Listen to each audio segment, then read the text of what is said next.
Hello viewers, welcome to education coverage. आज हम English grammar शुरू करने वाले हैं और इंग्लिश ग्रामर में हम बिल्कुल बेसिक लेवल से शुरू करने वाले हैं। जिसको कुछ भी नहीं आता वहाँ से हम शुरू करेंगे। अल्फ़ाबेट्स तो आएगा सारे ही चाहिए। इंग्लिश में सबसे पहले अल्फ़ाबेट्स की ही हम बात करते हैं। अल्फ़ाबेट्स इंग्लिश में 26 होते हैं। 26 अल्फ़ाबेट्स होते हैं और अगर हम इनको सब डिवाइड करें, आगे दो ग्रुप्स में बांटें, तो एक होते हैं वावल्स जो कि 5 होते हैं एंड बाकी कॉन्सोनेंट्स होते हैं जो कि 21 बचे। अब वॉवल्स के अंदर क्या क्या चीजें आती हैं? वॉवल्स में आते हैं ए, ई, आई, ओ, यू। अब ये ग्रुपिज्म क्यों किया गया है इसके बारे में हम आगे आने वाली क्लासेस में पढ़ेंगे। इनको ग्रुप बनाकर क्या यूज किया गया है, किस तरह से हम इनको सेपरेट करके, किस तरह से हम आगे सेंटेंसेस में या फिर जब हम पूरे पूरे सेंटेंसेस बनाना सीखेंगे तो कैसे यूज करेंगे, उसके बारे में आगे पढ़ेंगे। अब हम आगे बढ़ते हैं। अल्फाबेट्स। अल्फाबेट्स तो हमने जान लिया। अल्फाबेट्स को कंबाइन कर कर बनते हैं वर्ड्स। अल्फाबेट से नेक्स्ट स्टेप क्या आ जाएगा? सबसे पहले हमने अल्फाबेट्स सीखे। अल्फाबेट्स को कंबाइन करते हैं जब दो या दो से ज़्यादा अल्फाबेट्स को हम कंबाइन करते हैं तो हमारे वर्ड्स बनते हैं। अब वर्ड्स किन्हें कहेंगे? वर्ड्स हम कुछ भी रैंडम लिख दिया उसको वर्ड्स नहीं कहेंगे। जैसे कि ये ए, ई, आई, ओ, यू है, अगर मैं इन्हीं को डायरेक्टली लिख दूँ इस तरह से तो ये कोई वर्ड थोड़ी ना बना है। वर्ड बनाने के लिए उसका कोई मीनिंग होना चाहिए, तभी हम उसको बोलेंगे कि वो एक प्रॉपर वर्ड है। वर्ड्स के लिए example, words itself is a word, ये भी खुद भी एक वर्ड है। और अगर हम एग्जाम्पल्स की बात करें तो गेम 4 लेटर्स का एक वर्ड है गेम, जिसका मतलब क्या होता है? गेम्स जो हम बाहर खेलते हैं वही गेम्स की बात। इसके अलावा प्ले भी एक वर्ड है जिसका मतलब होता है खेलना। ईट भी एक वर्ड है जिसका मतलब होता है खाना। तो ये सारे वर्ड्स होते हैं। अब नेक्स्ट स्टेप में अगर हम आगे बढ़े तो वर्ड्स को कंबाइन कर कर क्या बनते हैं? फ्रेजेस। वर्ड्स को अगर हम कंबाइन करेंगे तो बनेंगे हमारे फ्रेजेस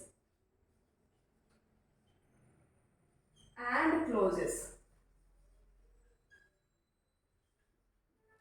फ्रेजेस एंड क्लोजेस। हम फ्रेजेस एंड क्लोजेस शुरू करते हैं अभी। फ्रेजेस एंड क्लोजेस पढ़ते हैं हम। अभी फ्रेज से शुरू करते हैं। फ्रेज क्या होता है? फ्रेज एक्चुअली जैसा कि मैंने बताया, अल्फाबेट्स को कंबाइन कर कर वर्ड्स बनते हैं। वर्ड्स को जब हम कुछ वर्ड्स को मिलाते हैं तो फ्रेजेस एंड क्लोजेस बनते हैं। तो इन दोनों में हम सबसे पहले फ्रेज को कंसीडर करते हैं। तो फ्रेज क्या होता है? फ्रेज होता है group of words, as we have already discussed. Phrase क्या होता है? ग्रुप ऑफ वर्ड्स होता है। Group of words which make sense. वो ग्रुप ऑफ वर्ड्स जो कि सेंस बनाए। अब आप बोलेंगे सेंटेंसेस भी तो वही होते हैं, ग्रुप ऑफ वर्ड्स भी होते हैं और सेंस भी बनाते हैं। फ्रेज कौन से वाले ग्रुप ऑफ वर्ड्स है? फ्रेज वो वाले ग्रुप ऑफ वर्ड्स है जो कि सेंस तो बनाते हैं लेकिन कंप्लीट सेंस नहीं बनाते हैं। विच make sense but not complete sense.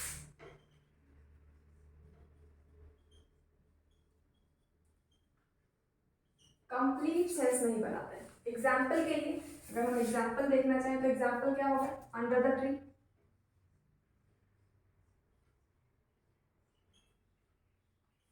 At the door,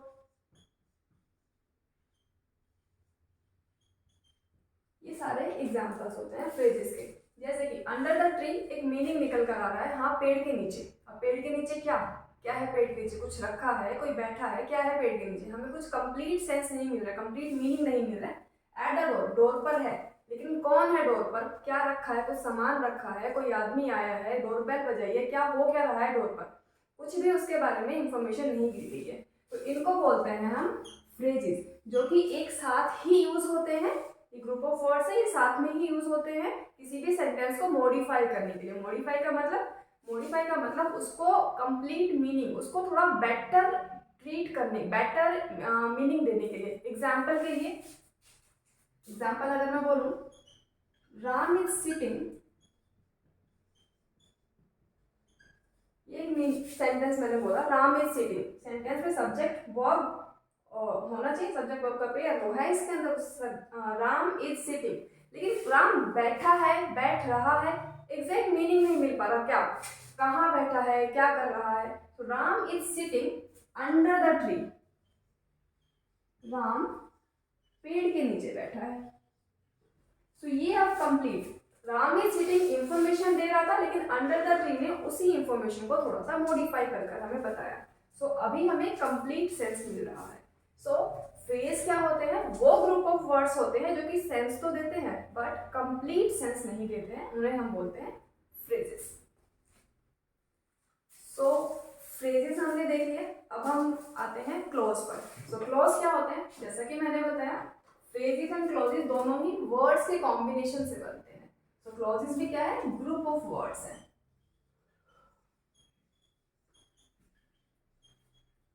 Group of words which makes complete sense.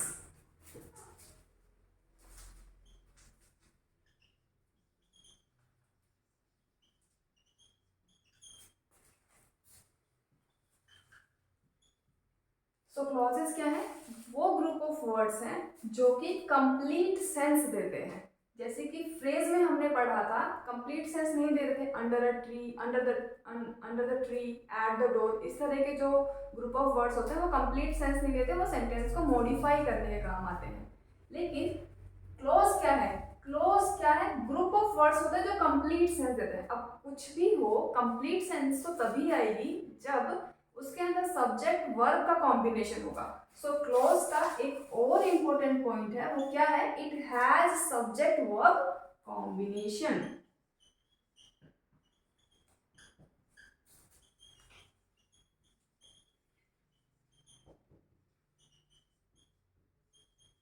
Clauses के अंदर सब्जेक्ट वर्ब कॉम्बिनेशन आता है। एग्जाम्पल के लिए अगर हम बात करें,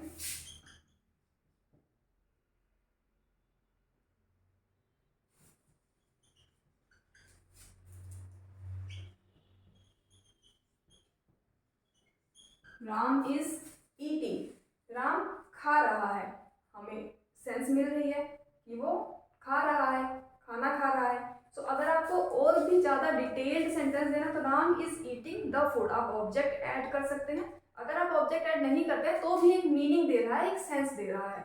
तो राम इज ईटिंग क्या है, राम इज ईटिंग एक सब्जेक्ट और वर्ब का कॉम्बिनेशन है जिसको कि हम क्लोज बोलते हैं।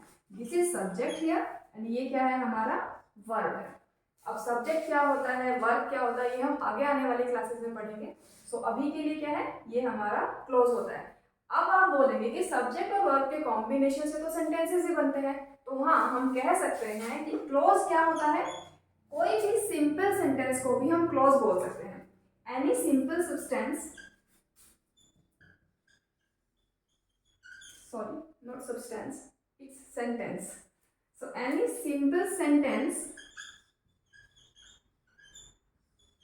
can be called as a clause, उसको हम क्लोज बोल सकते हैं। कोई भी simple substance, Ram is eating, I am going to school, और इस तरह के जो भी छोटे छोटे सेंटेंसेस, सिंपल सेंटेंसेस जिसके अंदर एक या एक से ज्यादा क्लोज, एक क्लोज हो बस, दो क्लोजेस को अगर कर देंगे तो वो सेंटेंस हमारा सिंपल नहीं कहलाएगा। सो इसलिए छोटे सेंटेंसेस, सिंपल सेंटेंसेस जो होते हैं हम उनको क्लोज की तरह कंसीडर कर सकते हैं।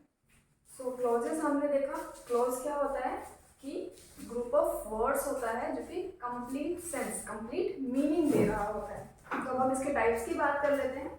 दो तरह के क्लोज होते हैं, एक होता है इंडिपेंडेंट क्लोज और एक होता है डिपेंडेंट क्लोज। जैसा कि नाम ही बता रहा है इंडिपेंडेंट क्लोज, मतलब वो किसी पर डिपेंड नहीं करता अपने सेंस के लिए, वो खुद में कंप्लीट सेंटेंस होता है और कंप्लीट मीनिंग दे रहा होता है। तो इंडिपेंडेंट क्लोज क्या है, इंडिपेंडेंट क्लोज एक तरह से कंप्लीट सेंटेंस होता है,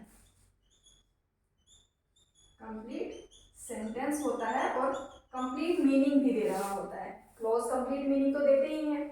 सो इंडिपेंडेंट क्लोज क्या हो गया, जो कंप्लीट सेंटेंस होते हैं, सब्जेक्ट वर्ब कॉम्बिनेशन इसके अंदर होता है। एग्जाम्पल की अगर हम बात करें तो एग्जाम्पल क्या है,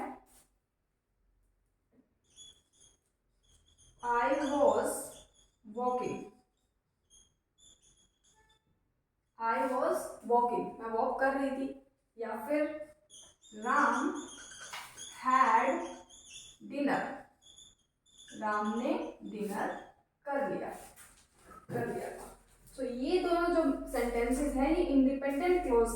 एग्जाम्पल्स हैं, ये कंप्लीट सेंटेंस दे रहे हैं, इनमें सब्जेक्ट और वर्ब के कॉम्बिनेशंस भी आ रहे हैं। Sorry, this is not verb, this is verb. Okay, so ये होता है हमारे इंडिपेंडेंट क्लॉज। अब हम बढ़ते हैं डिपेंडेंट क्लॉज की तरफ। सो डिपेंडेंट क्लॉज क्या है? इंडिपेंडेंट कंप्लीट सेंस दे रहा था, कंप्लीट सेंटेंस की तरह था। डिपेंडेंट क्लॉज की बात करें तो इनको कंप्लीट सेंस देने के लिए इंडिपेंडेंट क्लॉज की जरूरत होती है। तो फिर डिपेंडेंट क्लॉज क्या है? बीइंग क्लॉज, क्योंकि ये क्लॉज है तो इसमें सब्जेक्ट वर्ब कॉम्बिनेशन तो होगा ही होगा। इसके अलावा और क्या क्या होगा? ये कंप्लीट मीनिंग नहीं देगा, कंप्लीट मीनिंग नहीं देगा, कंप्लीट मीनिंग नहीं दे रहा तो ये अकेला स्टैंड नहीं कर सकता। So can not stand alone,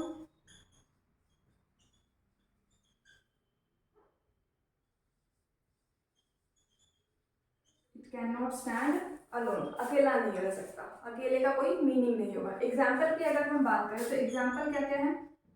example के लिए हम बोल सकते हैं व्हाइल गोइंग टू स्कूल,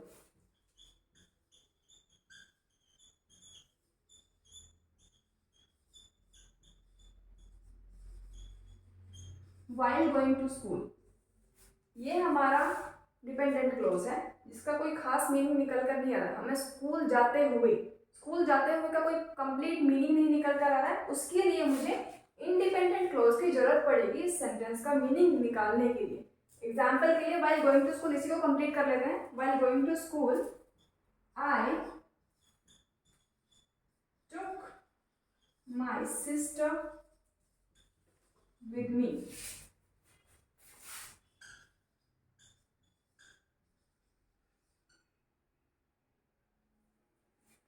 ये हमारा डिपेंडेंट क्लॉज हो गया। इसके साथ ही हम ये क्लास खत्म करते हैं। अगर आपको नोट्स बनाने हैं तो वीडियो को पॉज कर आप नोट्स बना सकते हैं। इसके आगे हम पढ़ेंगे फ्रेजेस एंड क्लॉजेस को कंबाइन कर सेंटेंसेस बनते हैं। In next class we will move on to sentences. हम सेंटेंसेस पढ़ने वाले हैं अगली क्लास में। तब तक के लिए गुड बाय। अगर आपको वीडियो पसंद आता है तो please like, share and subscribe the channel.